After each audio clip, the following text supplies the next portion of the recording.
사도행전 2장 1절부터 14절까지 말씀입니다. 사실은 더 길게 본문을 잡아야 합니다만 너무 길어질까 해서 14절까지로 합니다. 내용은 그 다음까지도 다루도록 하겠습니다. 사도행전 2장 1절부터 14절입니다. 오순절날이 이미 이르매 그들이 다 같이 한 곳에 모였더니 호련히 하늘로부터 급하고 강한 바람 같은 소리가 있어 그들이 앉은 온 집에 가득하며 마치 불의 혀처럼 갈라지는 것들이 그들에게 보여 각 사람 위에 하나씩 임하여 있더니 그들이 다 성령의 충만함을 받고 성령이 말하게 하심을 따라 다른 언어들로 말하기를 시작하니라.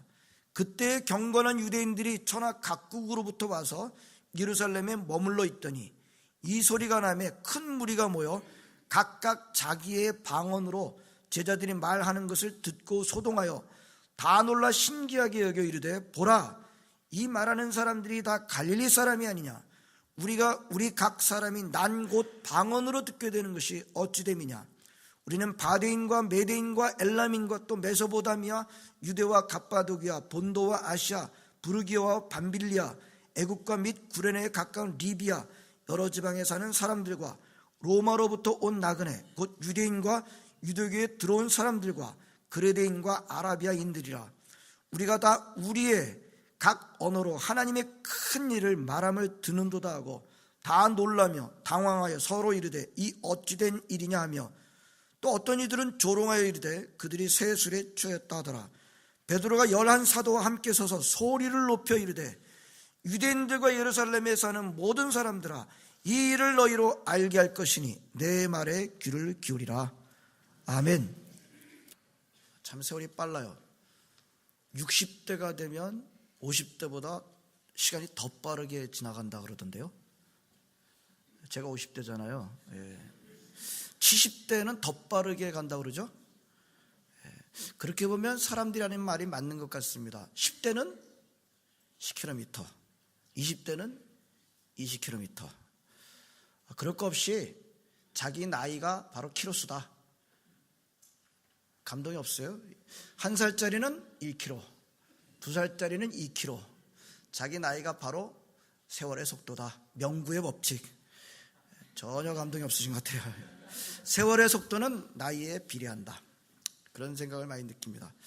참 요즘 들어서 참 알아야 할 것이 많구나라는 것을 많이 느끼고 있습니다. 모르는 것이 많다. 요 정도의 지식도 좀 더 일찍 알았더라면 생각이 많이 듭니다. 깨어 있어야 되겠다. 이 세상에서의 시간이 지나면 지날수록 무엇이 맞고 무엇이 틀리는지 점점 모호하게 되어가는 것을 느낍니다. 여러분 무슨 충돌이 일어나면요 깨끗하게 결론이 나는 적이 없어요. 그렇죠? 뭐 충돌이 일어나면 깨끗하게 결론이 나는 적이 없습니다. 세상 어디를 보더라도 깨끗하게 질서가 잡혀져 있는 곳이 잘 안 보입니다. 모르겠어요. 시간이 지나면 지날수록 느끼는 저의 느낌입니다. 어디를 보더라도 어느 나라를 보더라도 깨끗하게 질서가 잘 잡혀 있다. 참 보기가 쉽지 않아요. 마귀의 역사입니다. 하나님께서 세우신 것들을 사람들이 좋아하는 대로 바꿔놓으면 바꿔놓을수록 당장은 좋아 보일지 모르겠지만 점점 세상은 혼란으로 가고 있는 것입니다. 더 깨어 있어야겠습니다. 오늘은 교회력으로 성령 강림절이라고 합니다. 성령 강림절은 별로 안 지켰습니다. 대부분 모르시는 분들이 많이 계시는데요. 그렇습니다. 아무튼 그래서 오늘 설교를 성령 강림절에 맞춰서 준비했습니다. 우리가 지금 지키는 부활절은 구약 사람들의 유대인들의 유월절, 무교절과 거의 같은 시기입니다. 그렇죠? 우리 복음서를 보게 되면 예수님께서 십자가에 달려 죽으신 것은 유월절 어린 양으로서 죽으셨다라고 하는 것을 복음서가 잘 말씀해 주고 있습니다. 그래서 오늘 본문이 1절에 오순절날이 이미 이르매 라고 하고 있는데 오순절은 77절이라고도 하는데요. 바로 유월절이 지나고 난 다음에 약 50일 7주가 지난 때를 의미를 합니다. 그렇게 계산하면 우리가 오늘 구약 성경으로 볼 때 오늘이 바로 오순절의 해당한다고 볼 수 있어요. 지난번 우리 부활절이 언제였죠? 제 기억으로는 4월 16일 정도. 그렇죠? 부활절이 지난 지 지금 약 50일, 7주가 지났습니다. 자, 그렇죠. 이제 본문을 보겠습니다. 제자들은 예수님께서 승천하시기 전에 분부하신 바가 있어요. 예루살렘을 떠나지 말고 있으라 라고 그래서 그 제자들이 지금 누가복음 마지막 장 24장 49절을 보게 되면 너희들은 떠나지 말아라. 예루살렘을 떠나지 말아라. 위로부터 능력이 입혀질 터인데 위로부터 능력이 입혀지기 전까지는 예루살렘을 떠나지 말아라 라고 예수님께서 제자들한테 그렇게 말씀하셨는데 제자들이 순종하고 흩어지지 않고 모여 있었습니다. 오늘 1절에 보면 모여 있었다라고 하지만 모여 있을 때 그냥 모여 있었던 것이 아니라 장소는 마가의 다락방에서 열심히 모여서 기도하고 있었을 것입니다. 제가 이번에 이스라엘에 가서 보니까 마가의 다락방은 좀 기대와는 좀 다르게 실망을 좀 했습니다. 여러분 기독교적인 관점에서 보면 마가의 다락방은 굉장히 중요합니다. 자, 오늘 설교를 드리면 마가의 다락방이라고 하는 것이 얼마나 중요한지를 우리는 보게 되는데요. 제가 그럼 마가의 다락방 어떤 모습일까라고 했더니 좀 실망스러웠어요. 넓은 홀인데요. 별로 그렇게 중요하게 여기지 않고 있는 것을 보았습니다. 성지라고 하는 것이 우리 기독교인들만 이 성지라고 여기는 게 아니고 천주교, 동방정교, 아르메니아 정교 그러다 보니까 그리고 성지라고 하는 것을 우리 개신교가 그렇게 선점해가지고 만들어 놓은 게 아니니까 이 천주교라든지 이런 쪽에서 다 선점해가지고 다 그렇게 만들어 놓은 것이니까 자기네들이 이렇게 생각에 따라서 성지를 이렇게 만들어 놓은 거예요. 우리 개신교 관점에서 보면 이 마가의 다락방은 굉장히 중요한데 생각보다는 그렇게 중요하게 여기지 않고 한쪽에서 아랍 글씨가 써져 있고 그런 큰 홀인 것을 제가 보고 왔습니다. 아무튼 그날 그곳에 제자들이 모여서 기도하고 있었습니다. 그런데 갑자기 무슨 일이 일어났어요? 하늘로부터 위로부터 급하고 강한 바람 같은 것들이 불면서 소리가 가득 그 방에 임했습니다. 무엇이죠? 우리 이미 알고 있습니다. 성령님의 임재죠. 여러분 성령님을 상징하는 것들이 성경에 여러 가지가 있습니다. 비둘기 같은 성령, 그리고 기름, 우리 성령의 기름, 등잔, 기름, 좀 나오냐, 불, 그리고 생수, 생수의 강이 내배에서 흘러나오리라, 생수, 그 다음에 도장, 스탬프, 그 중에서도 가장 대표적인 것이 바로 바람입니다. 여러분 예수님께서 니고데모와 대화하실 때 물과 성령으로 나지 않으면 하나님을 볼 수 없다라고 말씀하시고 난 다음에 바람은 이리저리 부는데 성령도 역시 그러하다라고 말씀하신 것을 우리가 기억하고 있습니다. 성령이라고 하는 헬라어 단어가 푸뉴마인데 푸뉴마 자체가 바람이란 뜻을 갖고 있어요. 바로 그 바람 같은 소리로 나타나는 성령님이 그 마가의 다락방 집에 가득했습니다. 그리고 3절을 보게 되면 또 어떤 현상이 일어나는가 하면 불의 혀같이 갈라지는 것이 저에게 보여 각 사람의 위에 임하였더니, 여러분 그림 가운데 각 사람의 위에 성령의 불이 임하는 불 여러분들이 많이 보셨을 거예요. 전혀 안 보신 분들은 인터넷 가셔서 한번 찾아보시면 이런 장면이구나 라고 하는 것을 볼 수가 있습니다. 자, 바람과 불, 성령 임재의 커다란 중요한 특징인데요. 자, 그런 현상들이 그날 기도하고 있는 제자들에게 나타났습니다. 그 장면 어떻게 생각하세요? 환상입니까? 이게 그 자리에서 기도를 한참 하다 보니까 사람들이 어떤 이상한 상태에 들어가서 환상을 본 걸까요? 아니면 실제일까요? 이런 것을 가지고 꼭 환상이다라고 생각하는 사람들이 꼭 있어요. 세상에는. 환상이다. 여기서 나타나는 바람과 불은 상징적인 것을 말하는 거지 진짜가 아니야. 어떤 아주 못된 사람들이 이건 다 최면술이야 라고 그러는 사람이 있습니다. 아닙니다. 오늘 본문이 보여주는 장면은 실제적인 장면입니다. 오늘 어느 개신교든 어느 교회든 오늘 일어나는 그 장면을 상징적이고 환상적이고 그렇게 나타나기라고 보는 그렇게 해석하는 교회와 교단은 없는 것으로 저는 알고 있습니다. 자, 그날 그 방에 있는 모든 사람들에게 성령님의 충만이 임했는데 성령님의 초자연적인 임재가 모든 사람이 다 볼 수 있도록 외적으로 나타난 것입니다. 그래서 4절에서 이렇게 말씀하고 있습니다. 우리 4절 앞부분만 같이 읽을까요? 4절 시작. 그들이 다 성령의 충만함을 받고, 성령이 말하게 하심에 따라 다른 언어들로 말하기를 시작하니라. 자, 분명히 그들이 다 성령의 충만함을 받고, 그랬는데 성령 충만을 받고 난 다음에 그 자리에 모인 제자들을 포함한 사람들이 어떻게 했다고요? 다른 언어들로 말하기를 시작하니라. 여기서 다른 언어들로 말했다 할 때 다른 언어가 뭐예요? 우리가 말하는 방언이죠. 그래서 사도행전 2장에서 오순절에 성령 충만을 받고 제일 먼저 한 것이 방언이었다. 이 오순절주의자들은 순복음교회는 이걸 굉장히 중요하게 여기고, 자, 이렇게 성령 충만을 받은 것을 가지고 그들은 성령 세례라고 그렇게 부릅니다. 그리고 이 본문을 근거로 성령 세례 받았다는 증거는 바로 방언이다 라고 이렇게 주장을 합니다. 그러나 우리 장로교는 그렇게 받아들이진 않습니다. 방언은 성령 충만을 받은 증거 가운데 하나이지 반드시 방언만이 성령 충만 받았다는 증거는 아니다 라고 우리 장로교는 그렇게 받아들입니다.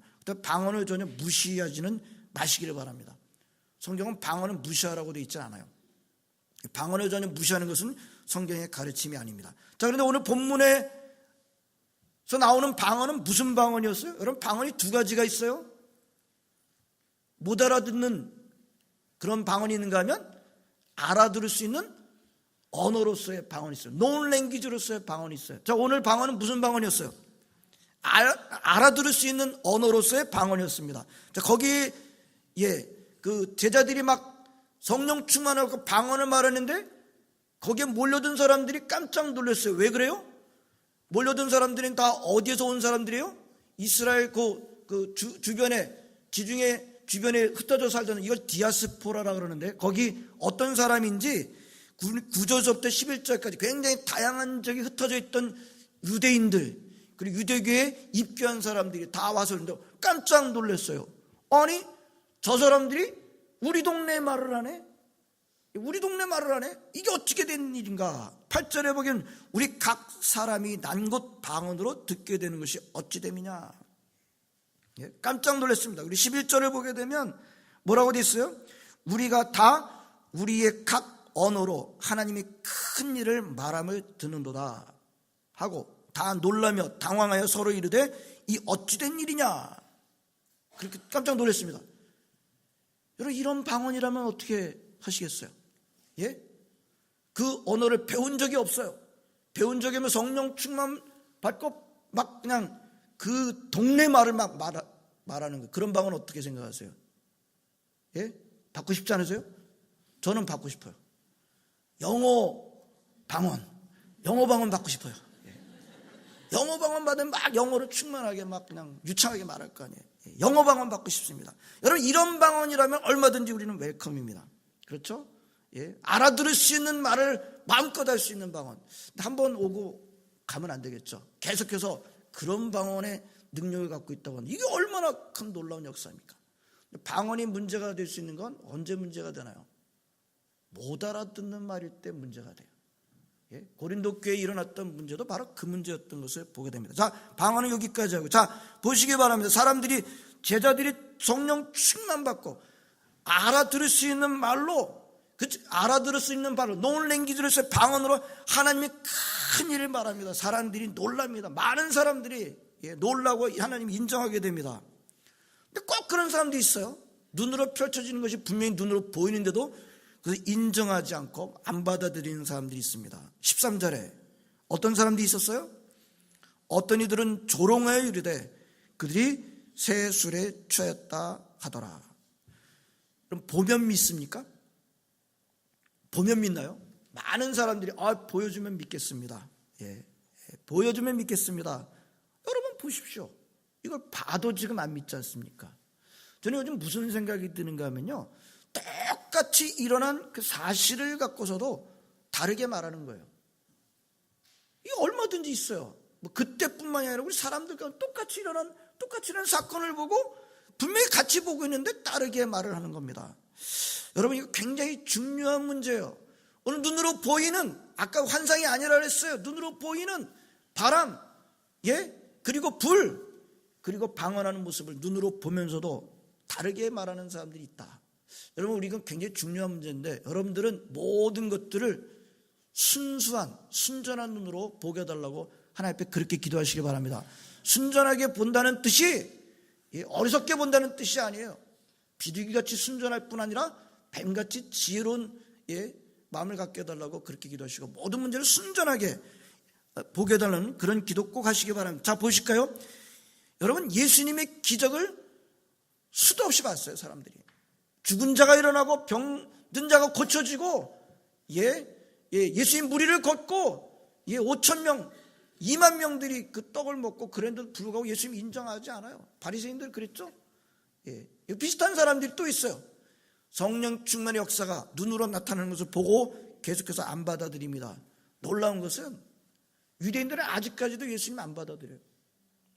아직도 대부분 조금씩 예수님께 돌아오는 사람이 있다고 하지만 아직까지도 이 유대인들은 안 받아들이는 사람들인 것을 보게 됩니다. 자, 오늘 보게 되면 안 받아들일 뿐 아니라 그 사람들이 뭐라 그랬어요? 성령님의 역사를 뭐라고 깎아내립니까? 술의 역사다. 성령님의 역사를 술의 역사라 깎아내립니다. 자, 그들의 조롱을 듣고 베드로가 소리를 높여 설교하기 시작합니다. 오늘 본문으로 삼지는 않았습니다만, 베드로가 일어서 있었던지 서가지고 소리를 높여 외치기 시작하는 게 설교예요. 설교 내용이 뭐예요? 이 사람들아, 지금 이렇게 일어나는 것은 술의 역사가 아니야. 무슨 시간인데 술의 역사가 일어나는 거야. 지금 이 역사는 성경에 기록된, 요해서에 기록된 말세 때 부어주시겠다고 하는 성령 충만의 역사가 일어나게 된 거야.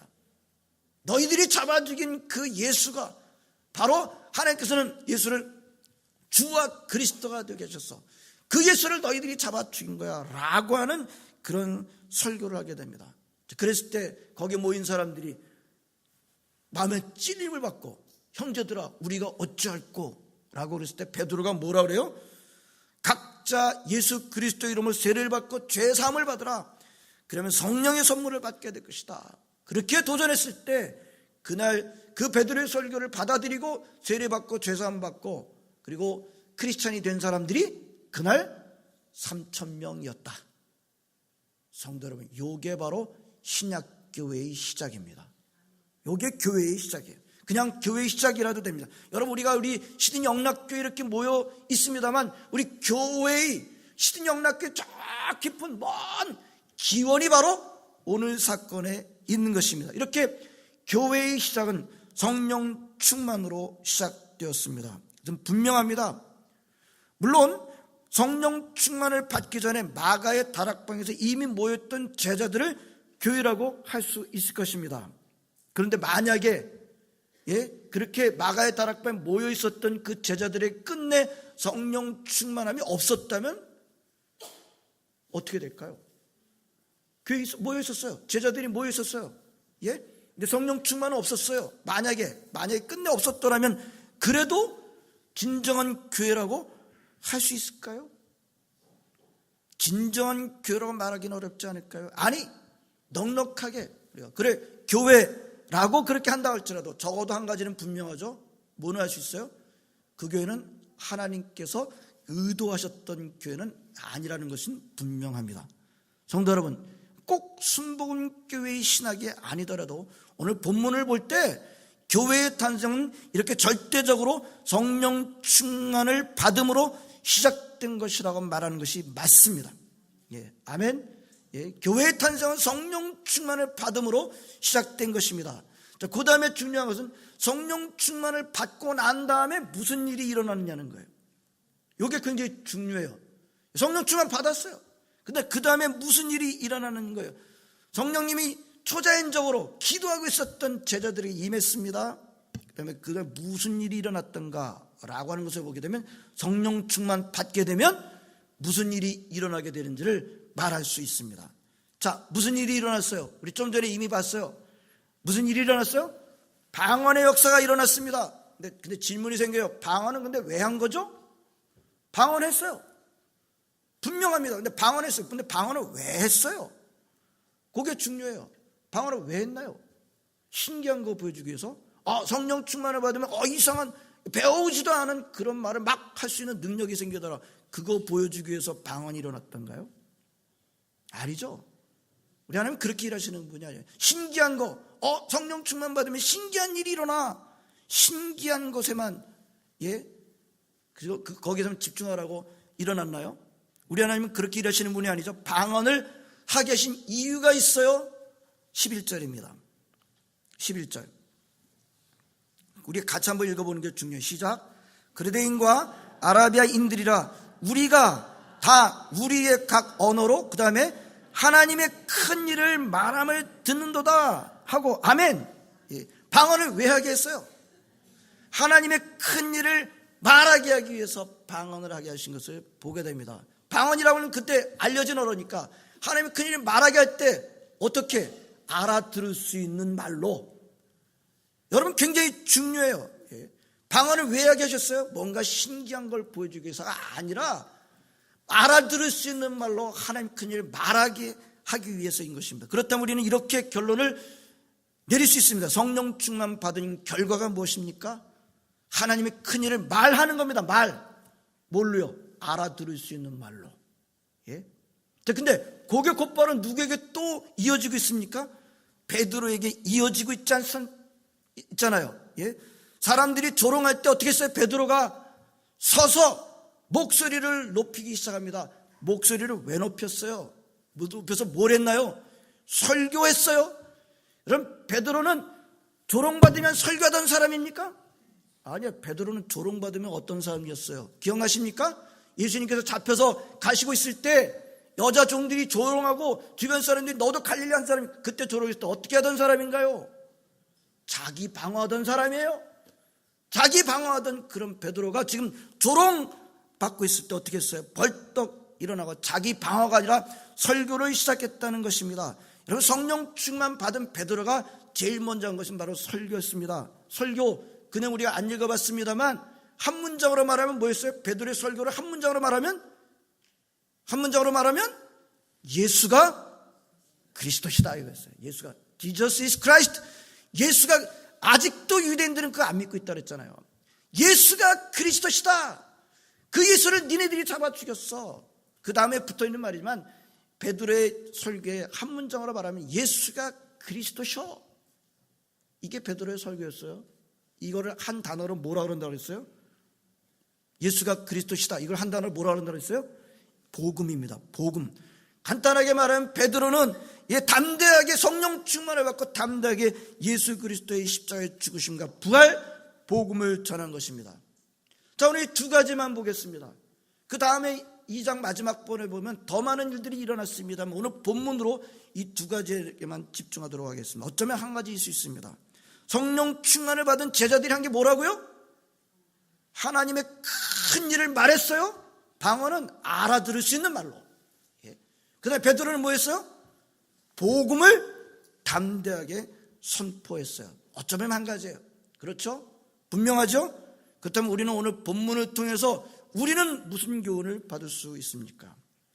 성령 충만을 받은 교회가 가장 먼저 할 일은 뭐예요? 가장 먼저 할 일이 뭐예요? 성령 충만을 받은 교회가 가장 먼저 할 일은 하나님의 큰 일을 어떻게 하자고요? 말하는 겁니다. 말하는 거예요. 하나님의 큰 일을 말하는 겁니다. 베드로처럼 어떻게 하는 거예요? 복음을 담대하게 선포하는 것입니다. 그렇다면 또 이렇게 말할 수 있습니다. 하나님의 큰 일을 말한다고 하는 것, 복음을 담대하게 선포한다는 것, 전적으로 누구의 역사예요? 전적으로 누구의 역사예요? 성령님의 역사예요. 성령님의 역사. 아멘. 하나님의 큰 일을 말한다고 하는 것, 복음을 담대하게 선포한다는 것, 전적으로 성령님의 역사인 것입니다. 성령 충만을 받게 되면 반드시 하나님의 큰 일을 말하게 됩니다. 복음을 담대하게 선포하게 됩니다. 성령 충만을 받았는데 하나님의 큰 일을 말하지 않는다. 성령 충만을 받았다고 하는데 복음을 담대하게 선포하지 않는다. 그럴 리는 없죠. 오늘 말씀을 통해서 본다면 그러면 우리는 또다시 이렇게 말할 수 있지 않을까요? 하나님의 큰일을 말하지 않는 교회, 복음을 담대하게 선포하지 않는 교회는 무슨 교회예요? 성령 충만 받은 교회, 안 받은 교회요? 안 받은 교회죠. 그렇다면 우리 시든영락교는 어떤 교회가 되어야겠습니까? 하나님의 큰일을 말하는 교회가 되어야 되겠죠. 아멘. 복음을 담대하게 선포하는 교회가 되어야 되겠죠. 여러분, 하나님의 큰일을 말하지 않는 건 수줍음의 문제가 아니에요. 성격 탓이 아니에요. 복음을 담대하게 선포하지 않는 것도 성격 문제가 아니에요. 다른 사람한테 양보하는 것 아닙니다. 무슨 문제예요? 교회의 시작에 있었던 성령 충만의 문제, 본질적인 문제인 것입니다. 성도 여러분, 우리는 마땅히 성령 충만을 받아야겠습니다. 성령 충만을 받지 않고도 하나님의 일을 할 수가 있을까요? 할 수 있을 거예요. 성령 충만을 받지 않고도 하나님의 일을 할 수는 있어요. 근데 오늘 하나님의 큰 일을 할 수는 없을 거예요. 성령 충만을 받지 않고 일하면 능력이 입혀지지 않습니다. 능력이 나타나질 않아요. 아주 좋은 예화가 있어요. 여러분, 성령 충만 받지 않고 하나님의 일을 하면요, 마치 여기 폭탄이 있습니다. 탄환이 있어요. 그 탄환을 가지고 어떻게 하는 거예요? 던져가지고 맞춰가지고 사람한테, 원수들한테 던져가지고 맞춰 죽이는 거예요. 여러분, 폭탄을 가지고, 여기 무거운 폭탄을 가지고 그거 갖고 던져가지고 사람 원수들을 맞춰 죽이는 그 정도 수준입니다. 이게 성령 충만 받지 않고 하나님이 하는 일이에요. 그럼 성령 충만 받고 하는 일은 무슨 일이에요? 그 폭탄이 어떻게 하는 거예요? 그 뇌관에다가 불을 붙여가지고 쏴서 상대방을 터뜨려서 원수들을 제압하는 것. 상대가 안 되잖아요. 던져가지고 맞춰서 폭탄에 맞춰서 죽이면 원수들을 몇 명이나 죽일 수 있을 것 같아요. 폭탄으로 죽이는 거는 이건 다른 일이에요. 바로 그런 일입니다. 오늘 이건 저의 말이 아닙니다. 사도행전 1장 8절 뭐예요? 오직 성령이 너에게 임하시면 너희가 뭐라 그랬어요? 권능을 받고, 이 권능은 파워입니다. 파워. 헬라어로 디나미스라는 건데 여기서 다이나마이트라고 하는 단어가 나오는 거예요. 저의 말이 아니에요. 성경 말씀하고 있습니다. 여러분, 성령 충만을 받게 되면 다이나마이트 같은 폭발력이 있게 됩니다. 성령 충만 받았는데 폭탄을 던져서 맞춰서 죽인다. 그렇지 않습니다. 성령 충만 받게 되면 하나님의 큰 일을 말하게 됩니다. 능력으로 말하게 되는 것입니다. 오늘 본문을 보시기 바랍니다. 교회는 성령 충만의 산물입니다. 교회가 맨 처음 시작되었을 때 성령 충만으로 시작됐습니다. 성경이 말씀하고 있는 교회, 하나님이 시작하셔서 세우신 교회는 성령 충만을 받은 교회입니다. 그러므로 교회의 성령 충만은 선택사항이 아니에요. 이거 옵션이 아닙니다. 본질입니다.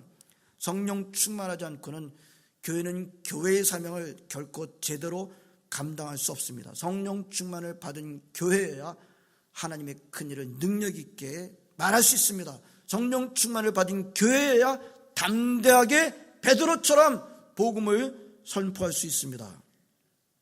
우리 교회는 무슨 교회예요? 장로교회. 우리 교회 장로교회라고 그래요. 장로교회. 장로교회라 그러면 주변의 사람들이 뭐라 그래요? 점잖은 교회네요. 장로교회, 점잖은 교회 좋죠? 점잖다고 하는 것은 굉장히 상대적인 말이죠. 그렇죠? 점잖을 때 그거는 아주 질서가 없고 어지러운 그런 교회에 비해서 우리는 질서를 잘 지키는 교회. 이건 좋은 점이에요. 이 좋은 점이 근데 또 반대로 가서는 안 되겠죠? 점잖은 교회인데 그 말 속에 성령 충만에 대해서는 둔감한 교회입니다. 이렇게 가서는 안 돼요. 성령 충만에 대해서는 둔감한 교회입니다. 이건 안 돼요. 이건 장로교회가 언제 생겼어요? 1500년 중반쯤에 생겼어요. 오늘 말하는 교회는요, 이거는 1세기의 교회예요. 어느 교회가 더 중요해요? 성경이 기준입니다. 아멘. 우린 장로교회 이전에 성경이 말씀해 주는 교회로 가야 합니다. 우린 장로교회 이전에 성경이 말씀하는 교회가 될 것입니다. 성경이 절대 기준입니다. 오늘 성경이 말씀하는 교회는 무슨 교회였어요? 성령 충만을 받은 교회였습니다. 아멘.